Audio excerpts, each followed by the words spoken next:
I am Kenny Anderson, Director of Multicultural Affairs for the City of Huntsville, and welcome to Impact.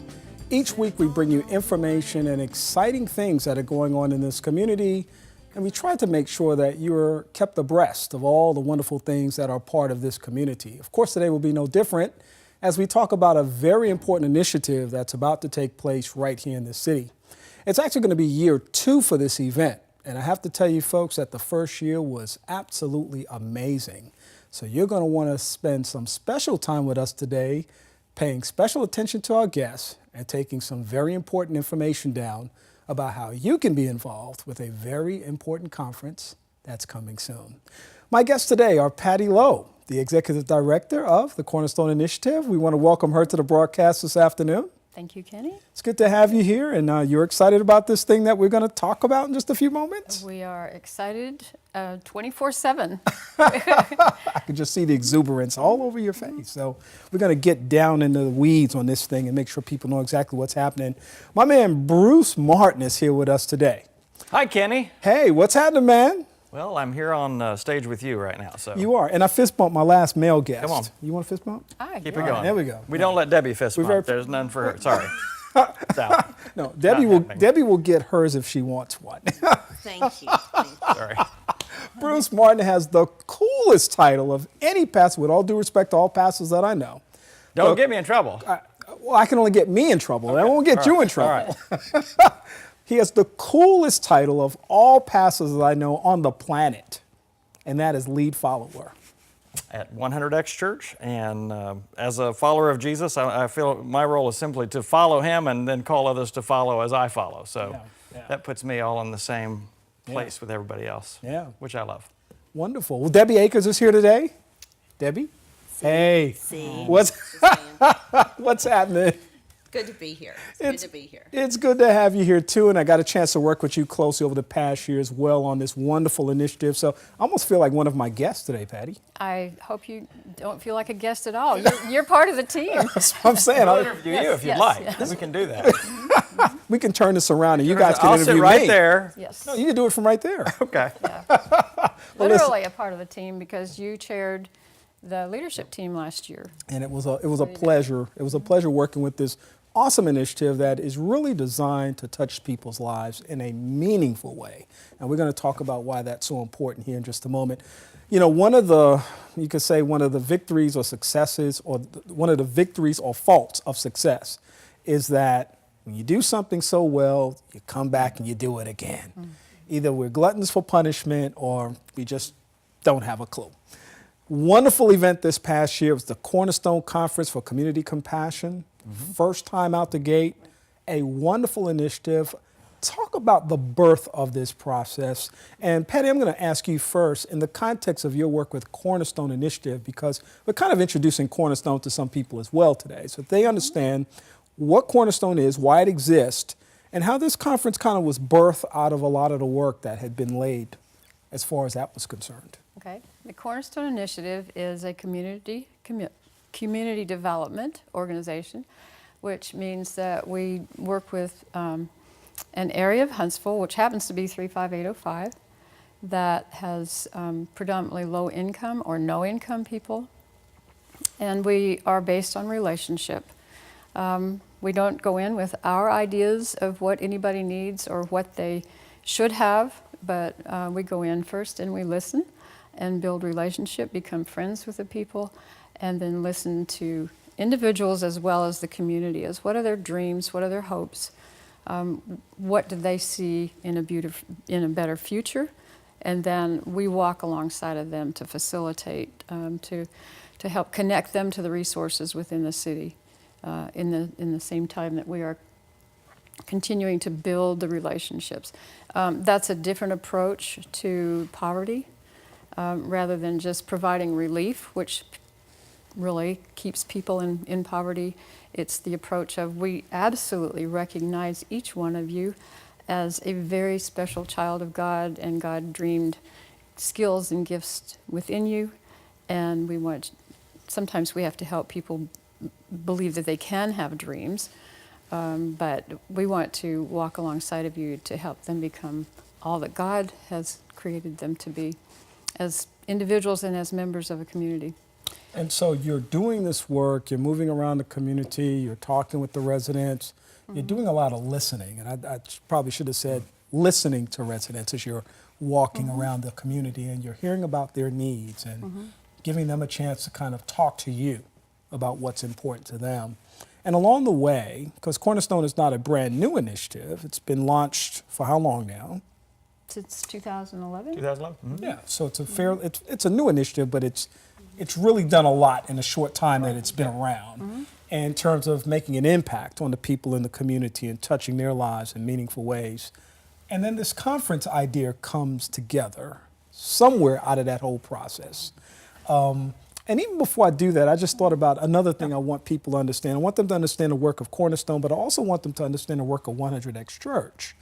And that whole piece is such an important part of how this conference developed as well. So Bruce, tell us a little bit about the work that was being done with 100X Church. Well, and that's kind of because they're similar stories, the way that Cornerstone was birthed. 100X is about 4 years old now, and actually I guess we literally just turned 5 years old, and about a year in, we really started sensing that God wanted us to work in an under-resourced area, and we began doing some work there. And then there was about 4 leaders in our city that got together, and I was one of those leaders that actually formed Cornerstone almost 4 years ago now, and so we've really got a much clearer sense of what we're doing at Cornerstone. 100X Church works in the area we meet at Sparkman Homes right now in the Oscar Mason Community Center, and our church offices are right there on Holmes Avenue.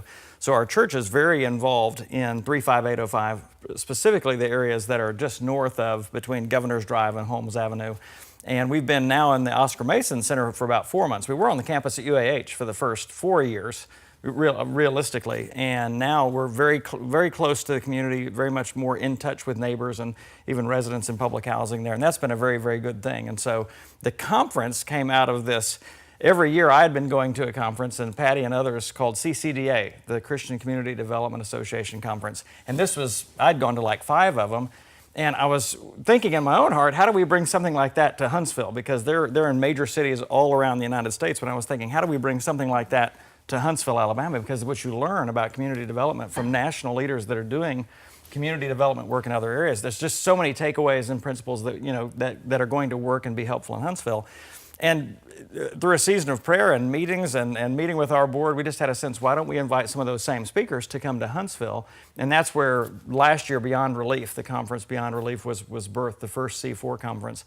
And it was incredible. We were really, I'll be honest, we were shocked at the turnout. Now, it may have been because you were chairing the event for us. And so, Kenny, no, but we really felt like God did something extraordinary there. And we sensed that there was a lot more people that wanted to do some good in our city and really help folks long-term that have been struggling with poverty.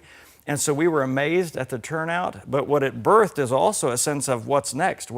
This was a great conference, we're getting started, we want to move beyond relief efforts to really helping folks long-term. What's that next step? And that really brought us to this year's conference theme of good work. In other words, when you look at poverty, one of the things we typically gravitate to the simpler, obvious things. People need food, they need clothing, they need housing and those things. But beyond all that or underneath all that, they need good work.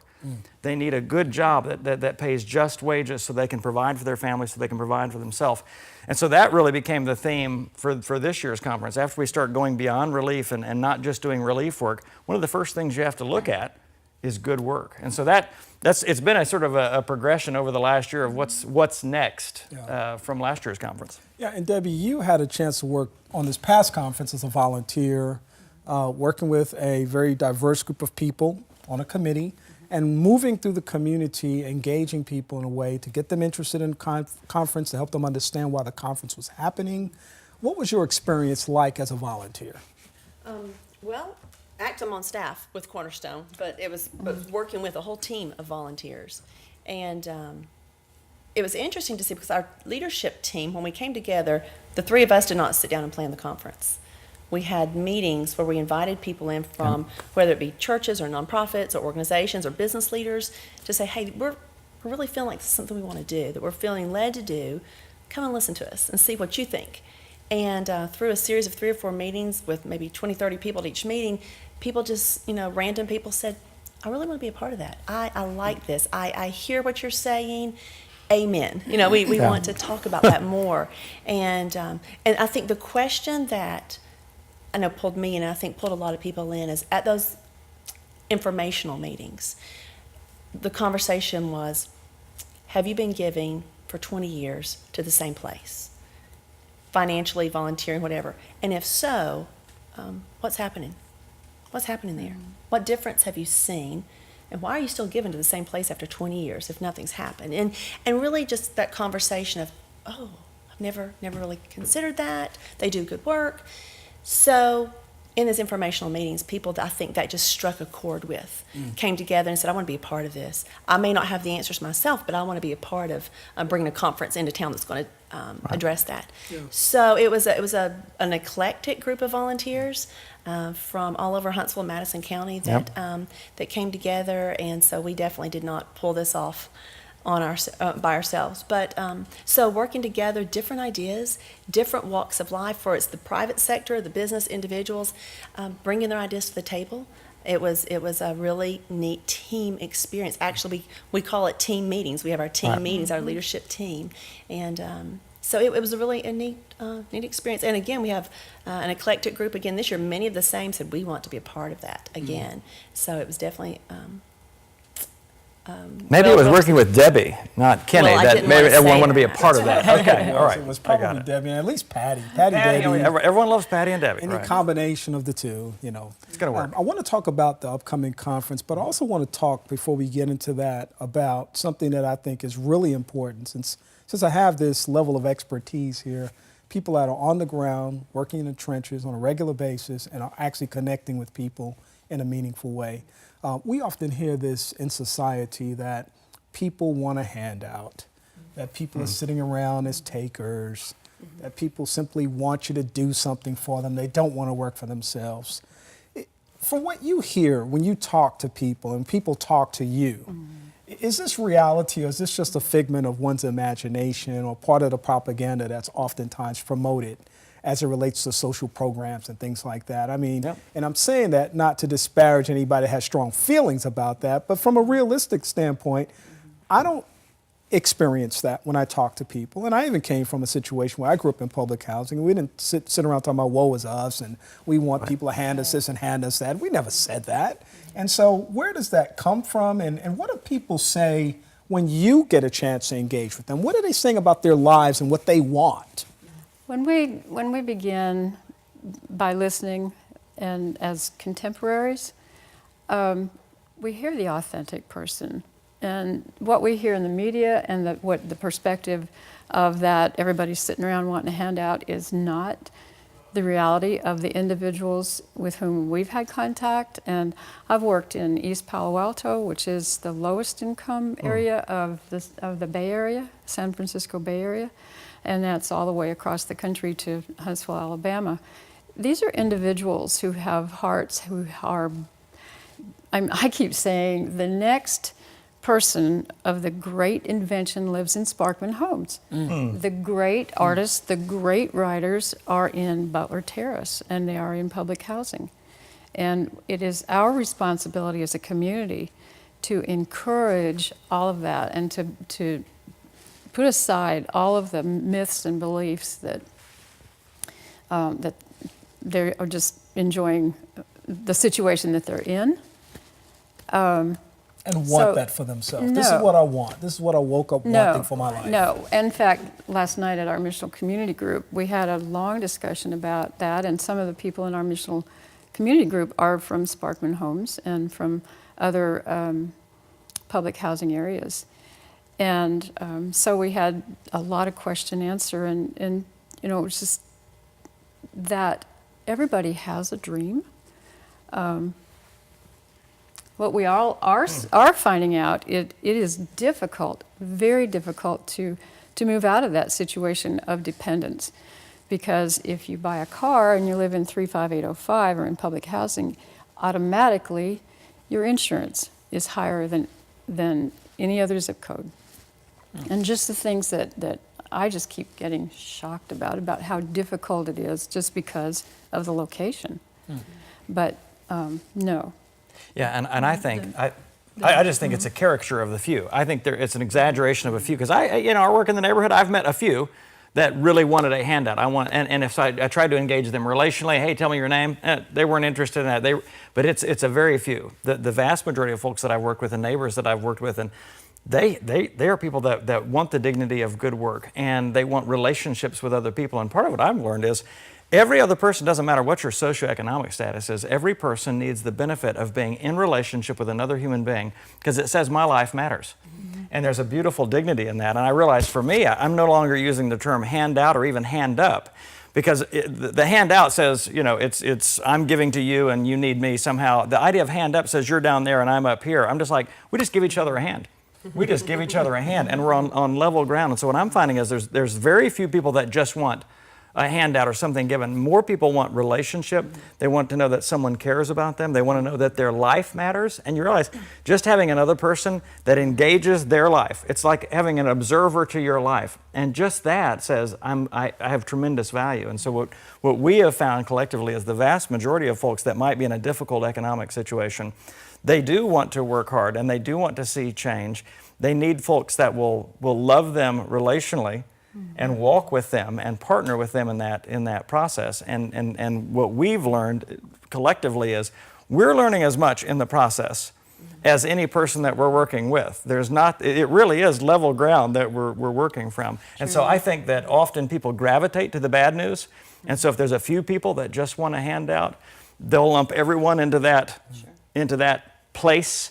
But the vast majority of residents in Huntsville want to be productive citizens, no matter what zip code that they're living in. So that's what I love about what we're doing. We're recognizing the dignity and value that each person has in our community. Yeah, well, I think that's a very powerful message to be able to communicate that to people, and to maybe make a shift in the perception that some people have of that whole process. And to reemphasize what Bruce just said, we're on level ground. I learn as much or more than anybody that I'm walking with. And so it's blessing both ways. And our help. We don't have all the answers. Right. Yeah. Right. Yeah. Anytime I help, I'm helped as much as the help that I tried to give to somebody else. It's just phenomenal. And Bruce, I'm thinking about what both you and Patty said, the whole notion of this sense of I want what you have to give me. Yeah, there's a small percentage of people like that. Right. It's kind of like looking at a student in school.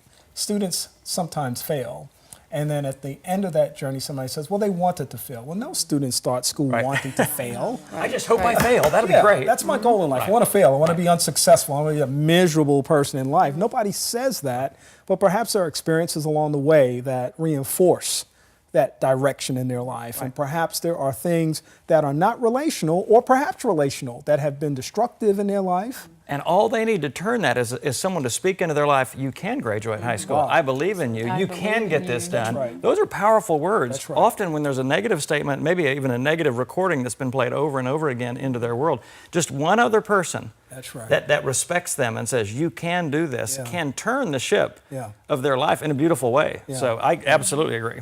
That's powerful. And so you got this great conference that's coming up, and we're all excited about it. This is year 2, bigger and better than ever. It takes place at the Jackson Center. Let's give folks the cliff notes of what's happening. Give them the name of the conference, the theme, and then just a quick overview of what they can expect when they come. Who's first? The image itself, good work. Yeah, hold that up so that somebody can see it on a camera somewhere. Good work. Good work. Yeah.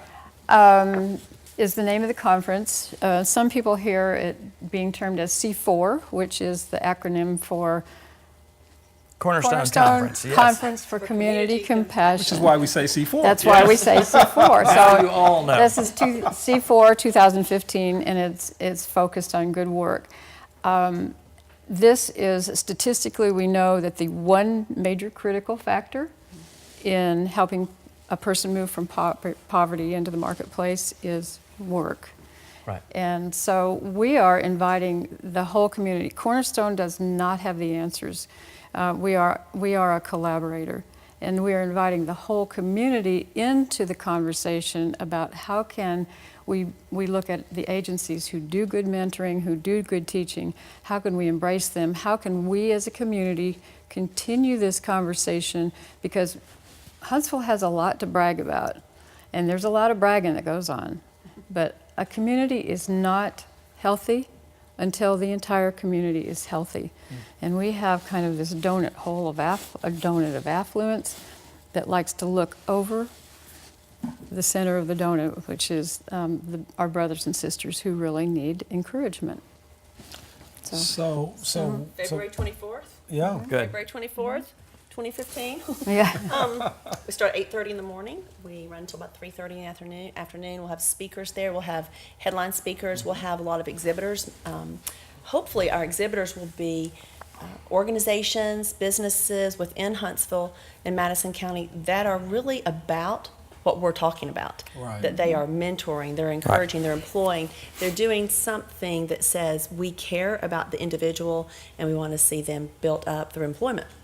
So a lot of local encouragers to see, but also the speakers. We've got 4 main speakers that I'm excited to see. We've each of us have collectively seen one or all of the speakers and heard them. And we were just talking a few minutes ago about one of our speakers, David Spickard. David Spickard.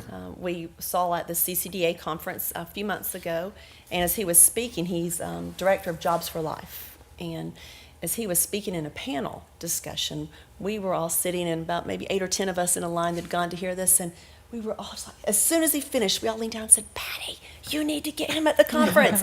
He was just so, not just dynamic, but so down to earth, and just really what he had to say and how he spoke to business owners, how he spoke to churches. And so we were collectively saying him, and we looked down and Patty had her computer out already, emailing his, saying, "We need you." So one of the many, and I think you wanted to. Well, share and about David. it was neat that there was 22 folks from Huntsville that were at the conference, so there was a good representation at the conference. But one of the things that David Spickard shared, Jobs for Life is now in 9 countries, 275 cities, and they're helping put people to work. And one of the things that struck me as a pastor that I thought was a little bit of an indictment for me personally, they talked about churches that are doing work in areas that are under-resourced and where people have a lot of need. And I said, typically, of the churches that are doing something to help, 85% of them have some kind of food bank or food pantry or some kind of food relief program. He said, but only about 2% of churches do anything on the job readiness workforce development front. And I was just sitting there as a pastor going, oh my goodness, we've got to, he said, what if we flipped that? What if we had 85% of our churches that were really working with neighbors on the level of helping them job readiness, job interviews, work readiness, and economic development. And I thought, my goodness, we've been kind of stuck in this relief zone of food and making sure, but beyond helping a person eat that day, how about having a job, a really good job? And that's what Jobs for Life does. So we're super excited about having David Spickard as one of our speakers to talk about Jobs for Life and how that can work, because those programs are available to folks in Huntsville. But then I also think another national leader that I'm excited about is Leroy Barber. Leroy was also speaking at CCDA this last year. Leroy has done work in the inner city of Atlanta and Philadelphia. Now he's working out of Portland, Oregon. But he's done a tremendous amount of work really helping create that sense of community that Dr. King was offering up, the beloved community. And so he's going to talk about even shaping societal change in a city and how workforce development is a big part of that. And I'm very excited about him because he's been doing it for so long. Yeah. You know, last year we had Bob Lupton, who's been doing this for 40 plus years, to have Leroy with 25 plus years of experience now in workforce development, economic development. Just very excited about that. Yeah, well, this is obviously going to be a very exciting day. There's a lot of excitement building up to that moment. And with the 30 seconds or so that we have left, we want people to have a website perhaps and a phone number, whatever you want to give them to be able to help them get more information. They can register right now online at cornerstone-al.com, and you go to our event page and it will tell more of the details about the conference. It also gives the prices, but right up front we have early bird special up till January 1st, so get busy. Take advantage of the early bird. Christmas gift to Christmas others. gift, $99, and it's great. We've seen people purchase for a whole, staff of a church or the whole missions team or whole nonprofits. So maybe people need to consider that in their budgets. But so the conference is February 24th. Registration will run up to a few days before or until we meet our max number. And we did that last year pretty soon. Yeah. So we anticipate a sellout. We really do. We absolutely do. So go on and get those tickets. And but on the website, cornerstone-al.com. All right. Patty, Bruce, Debbie, thank you for being here with us today. Thank you, Kenny. Thank you, Stay Kenny. Thank you. engaged, Yes. motivated, and Yes. excited We about the love work that you're working doing. with you. All right. Yeah. And come back and see us sometime. It doesn't have to be a conference happening. You just want to come and tell us about what's happening We'll in the bring community. some- We we'll love We'll to sit have you. there and interview Kenny. We'll We'll talk about all the great things that Kenny's doing in our city. We'll bring some of our neighbors. They're the ones that really. You know, Patty, that would be a Should- wonderful yes. idea. Let's make that happen. Let's make it happen. All right. Good. We want to thank you for being a part of our broadcast today. And as always, we thank you for joining in. We'll be back with another edition of Impact soon. In the meantime, I'm Kenny Anderson. Have a great day, and we'll talk to you soon.